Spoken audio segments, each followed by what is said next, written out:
Hi friends, welcome to my YouTube channel.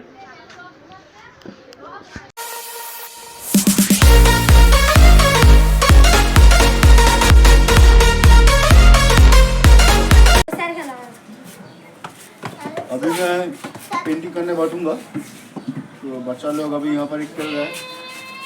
इसी शोरगुल में मुझे पेंटिंग करना पड़ता है, कुछ दूसरा कुछ रास्ता भी नहीं है। थोड़ा खेल थोड़ा चिल्ला भी ना।